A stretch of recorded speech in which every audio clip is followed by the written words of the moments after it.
So good to see you, Shalin. Everyone is talking about your tweet. Please let us know the whole incident when it happened. बताइए क्या रहा? Actually I think परसों की बात है ये। मैं जब ट्विटर पर जिया खान की डॉक्यूमेंट्री डेथ इन बॉलीवुड के बारे में पढ़ रही थी, तब अचानक मेरे ज़ख्म ताज़ा हो गए। मुझे याद आया उस हादसे के बारे में जो अप्रैल 2005 में हुआ था। वो साल मेरे लिए बहुत ही दर्दनाक रहा और शर्मनाक भी। उस साल मैंने अपना बाप खोया था। He had passed away on 5th April 2005 while providing medical aid to the victims of the tsunami in Andhra Pradesh. उनके गुज़र जाने के कुछ दिन बाद मुझे साजिद खान का कॉल आया था।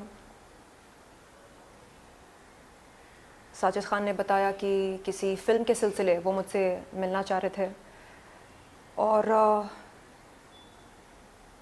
मैं चाह रही थी कि ख़ुद को काम में व्यस्त रखूं ताकि घर बैठे बैठे पापा को मिस करते करते मैं डिप्रेशन का शिकार ना हो जाऊं। और इस सोच से मैंने ये तय किया कि चलो जाकर मिलते हैं, देखते हैं क्या ऑफ़र है। वहाँ जाने के बाद जो हुआ वो मैंने आज से पहले कभी किसी के साथ शेयर नहीं किया। यानी जिस तरह मैं आपसे बात कर रही हूँ, अपने घर वालों के साथ भी शेयर नहीं किया। शायद कहीं ना कहीं मैं ख़ुद को कसूरवार ठहरा रही थी इस बात के लिए। मुझे लगता था कि अगर मैं साजिद खान से मिलने नहीं जाती तो ऐसा कुछ होता ही नहीं। तो मैं कई साल ख़ुद को ब्लेम करती रही।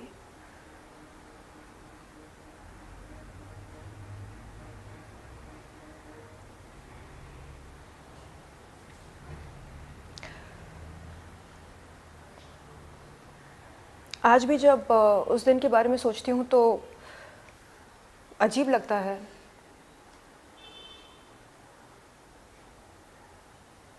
अगर कोई आपसे कहे कि आपने कुछ दिन पहले अपना बाप खोया है, आप कितने ही पत्थर दिल क्यों ना हो, थोड़ी बहुत सहानुभूति तो आप दिखाएंगे। लेकिन जब मैंने उससे कहा था कि ऐसा ऐसा है, I lost my dad a few days अगो, और आपके बुलाने पर मैं चली आई क्योंकि आपके साथ मुझे काम करना है, कुछ अच्छा काम करना है।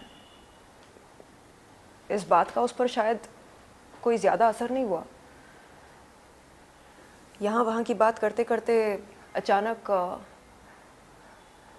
उसने अपने लिंक का प्रदर्शन किया and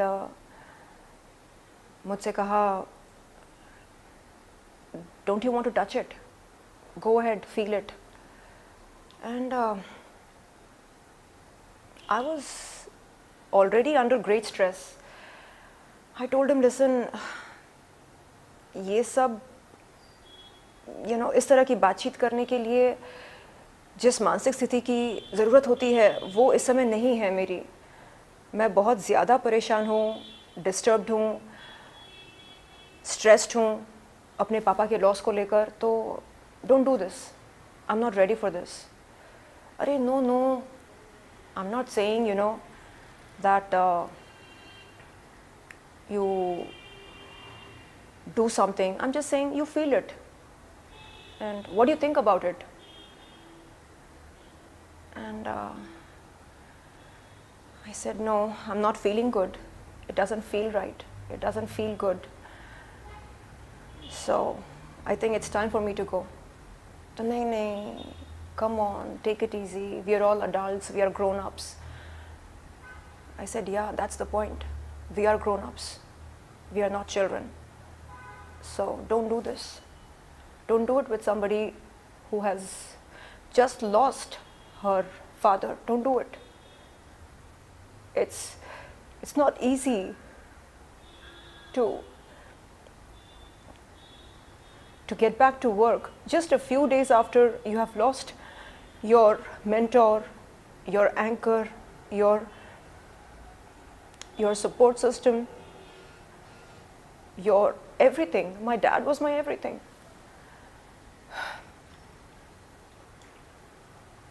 He didn't pay any attention to my words. And I don't know why I somehow held myself responsible for that unfortunate event.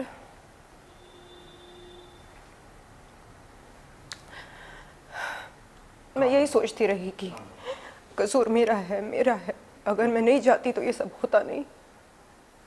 लेकिन आज ये समझ में आता है कि अगर मैं नहीं जाती तो कोई और जाती, मेरा शोषण नहीं हुआ होता तो किसी और का होता।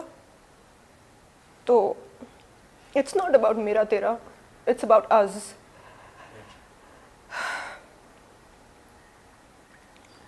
सो आपके इस माध्यम के ज़रिए मैं साजिद खान से कहना चाहती हूँ कि वो अपने किए पर शर्मिंदा महसूस करे, पछताए और सॉरी कहे। सिर्फ मुझको ही नहीं, उन तमाम लड़कियों को जिसके साथ उसने बदतमीज़ी की, जिसका शोषण किया, सॉरी बोले। सॉरी जो मैं एक एसहोल रहा हूँ, सॉरी जो मैंने आप सभी के जज्बातों के साथ खिलवाड़ किया, सॉरी जो मैंने आपको फिल्म में काम दिलाने के बहाने अपने घर पर बुलाया और आपके साथ बदतमीज़ी की, ज़बरदस्ती की, आपका शोषण किया। इस बात के लिए माफ़ी मांगता हूँ। इस तरह से वो अपोलोजाइज़ करें और बताएं सबको कि देखो, it is not cool to cross the line of decency. एक बॉयफ्रेंड गर्लफ्रेंड अगर रोमांस कर रहे हैं और बॉयफ्रेंड अपने लिंग का प्रदर्शन करता है तो गर्लफ्रेंड बुरा नहीं मानेगी, गर्लफ्रेंड को खुशी होगी। लेकिन यहाँ पर सिचुएशन वो बिल्कुल नहीं था। एक निर्देशक जब एक अभिनेत्री से काम के सिलसिले में बात कर रहा हो और अचानक अपने पैंट्स में हाथ डालकर अपना लिंग बाहर निकालकर उसे दिखाता हो, तो ये एक प्लेजेंट एक्सपीरियंस कभी नहीं रह सकता। क्या आप मानती हैं कि ऐसे बहुत से लोगों के साथ हुआ होगा और बीच में कई आपने अभी ट्वीट किया, इससे पहले भी जब मीटू के दौरान बहुत सारे इल्ज़ाम लगते रहे साजिद खान पे, क्योंकि he belongs to a family which is shared a good bond with all the top in the industry, इस वजह से वो बचे रहे, अब तक कुछ अभी तक हो नहीं पाए। What your take on that? मुझे समझ में ये नहीं आता कि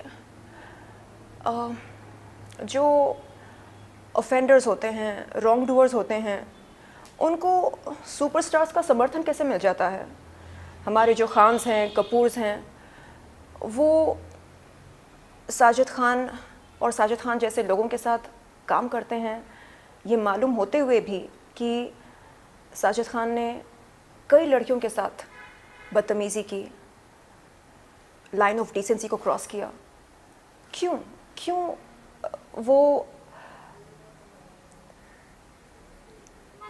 उंगली नहीं उठाते साजिद के ख़िलाफ़? क्यों उन्हें ऐसे हादसे आपत्तिजनक नहीं लगते या आश्चर्यजनक नहीं लगते, शर्मनाक नहीं लगते? क्यों? आपत्तिजनक लगना चाहिए ना। अगर ये आपत्तिजनक ना हो तो फिर क्या हो सकता है?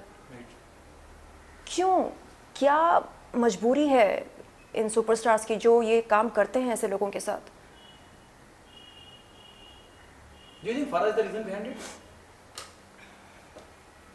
मैं फ़राह खान जी की बहुत इज़्ज़त किया करती थी।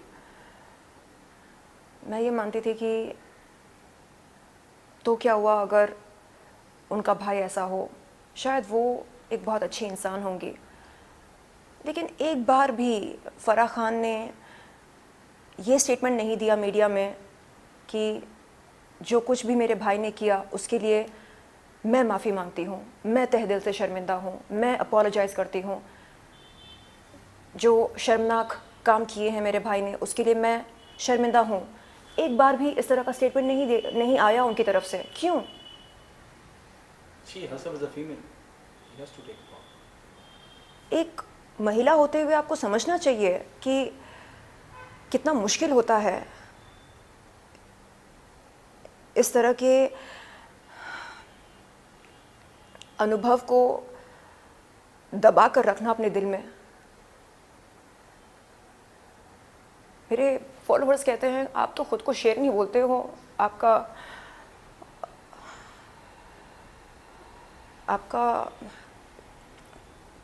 ये जो है डिस्प्ले नेम ट्विटर पर शेरनी है, आपने तब आवाज़ क्यों नहीं उठाई? तब हिम्मत नहीं थी। और जैसे कि मैंने पहले भी कहा कि कुछ साल पहले तक मैं खुद को ही कसूरवार ठहरा रही थी। मुझे लगता था कि नहीं, मेरा ही दोष है, मेरा ही दोष है।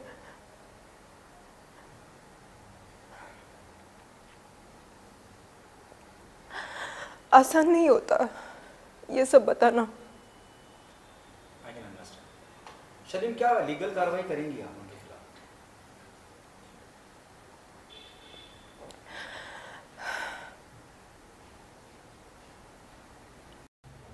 उससे मुझे क्या मिलेगा, क्या हासिल करूँगी मैं, ये सोचती हूँ। क्या उस बंदे की मानसिक स्थिति में बदलाव आएगा? क्या वो पहले से बेहतर बन जाएगा? मैं तो बस ये चाहती हूँ कि वो एक अच्छा इंसान बने। वो बोले कि सॉरी जो मैंने आप सभी के साथ गलत किया, सॉरी, आगे से मैं नहीं करूँगा, किसी और के साथ नहीं करूँगा। बस इतना बोल दे वो। क्या आप चाहती हैं कि वो आपसे भी माफ़ी मांगे? Though there might be other cases too, but do ji. you want Sajid Khan to apologize to? जी बिल्कुल। हर उस लड़की से माफ़ी मांगे जिसका उसने शोषण किया, उस लड़की का नाम लेकर माफ़ी मांगे, और ये भी आश्वासन दे सभी को कि आगे से वो ऐसा कभी नहीं करेगा किसी के साथ। मैं यहाँ पर आपके सामने बैठी हूँ इस उद्देश्य से कि जो न्यू कमर्स आएंगे इस इंडस्ट्री में, वो सतर्क होकर इन निर्देशकों और निर्माताओं के पास जाएं प्रोफेशनल मीटिंग करने के लिए, अपनी मानसिक स्थिति को एकदम मजबूत करके जाएं, प्रिपेयर होकर जाएं कि हाँ कुछ भी हो सकता है, हमें सतर्क रहना है। मुझे इस तरह की ट्रेनिंग बिल्कुल नहीं मिली थी। किसी ने ये नहीं बोला कि देखो कुछ भी हो सकता है, डिनर के कई मतलब होते हैं, बी अवेयर। किसी ने इस तरह की वार्निंग नहीं दी थी मुझे।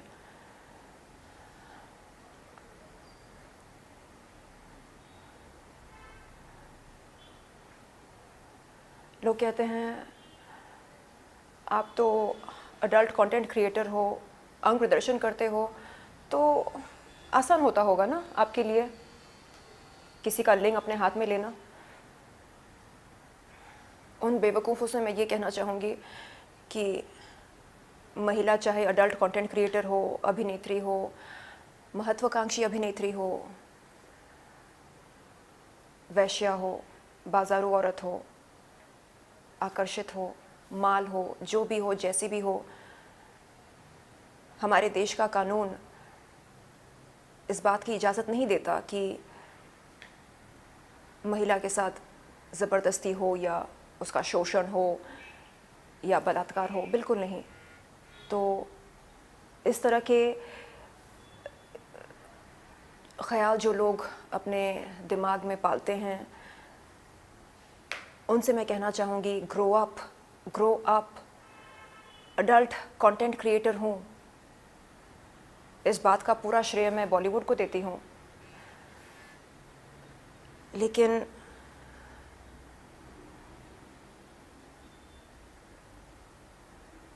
ये कहना कि आप जब चाहे किसी का भी लिंग पकड़ सकती हैं ना, नहीं। यदि लड़का मेरा प्रेमी हो तो बात अलग है। मैं साजिद खान के उनके पास गई थी केवल बात करने, फिल्म संबंधित बात करने। तो ये मतलब निकालना कि ठीक है आप मिलने गई तो क्या फ़र्क पड़ता है अगर उन्होंने ऐसा किया होगा या कहा होगा। फ़र्क पड़ता है, फ़र्क पड़ता है। This is unacceptable. सलीम, क्या कहना चाहेंगे आपके फॉलोअर्स या आपके हेटर्स जो गलत साइड पे खड़े हैं, वो क्या कहते हैं और आपका क्या कहना है उस बारे में? मेरे कुछ हेटर्स कहते हैं कि क्योंकि मैं अडल्ट कंटेंट क्रिएटर हूँ, अंग प्रदर्शन करती हूँ, इसलिए मुझे इस बात से दिक्कत नहीं होनी चाहिए कि किसी ने मुझको अपना लिंग छूने को कहा या अपना लिंग पकड़ने को कहा। उन बेवकूफ़ों से मैं ये कहना चाहूँगी कि अडल्ट कंटेंट क्रिएटर का मतलब ये नहीं कि मैं किसी के बाप की जागीर हूँ। Nudity does not give consent to anybody to molest me or exploit me or rape me. Never. आपने सनी लियोन को स्वीकारा, आपने उनको इज़्ज़त दी, नवाजा और बॉलीवुड हीरोइन का दर्जा दिया। मैं तो आपकी अपनी हूँ, तो फिर ये द्वेष कैसा? एक पॉर्न स्टार आपकी चहेती बन गई और दूसरी को आप एक क्रिमिनल की नज़र से देख रहे हैं। क्यों? मुझे याद है जब मैं बॉलीवुड के मशहूर निर्देशक निर्माता के पास काम मांगने जाती थी तो वो कहते, अरे आप में ना वो बात नहीं है। और मैं पूछती, सर कौन सी बात? नहीं, वो बात जो सनी लियोन में है। और मैं पूछती, अच्छा तो क्या करना चाहिए? अरे बनो उसकी तरह, एक सेंसेशनल पॉर्न स्टार बनो। आफ्टर ऑल तुम एक मामूली एक्टर हो। तो आज उन सब से मैं पूछना चाहूँगी कि क्या राय रखते हैं वो मेरे बारे में आज की तारीख में। अब तो बन गई हूँ ना आपकी अपनी देसी सनी लियोन। तो अब क्या मुझ में वो बात आ गई है जिसकी तलाश थी आपको?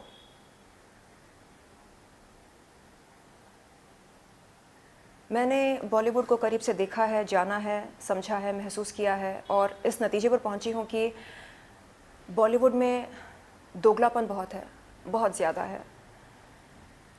खुले में डिप्रेशन के नारे लगाते हैं, repeat after me, depression is you know a disease, ऐसा बोलते हैं। Repeat after me, depression is just like cancer. और बंद कमरे में क्या करते हैं? माल का सेवन करते हैं। खुले में फैमिली सेंटिमेंट्स की बात करते हैं और बंद कमरे में क्या करते हैं?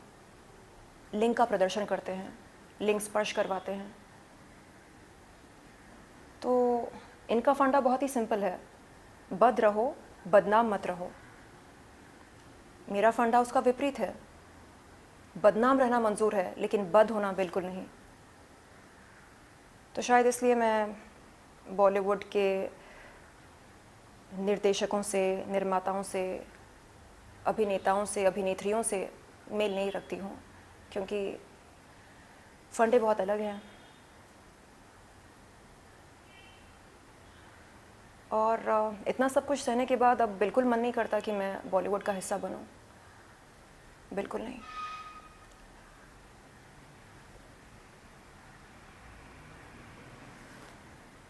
It's just not worth it. Thank you Shalini.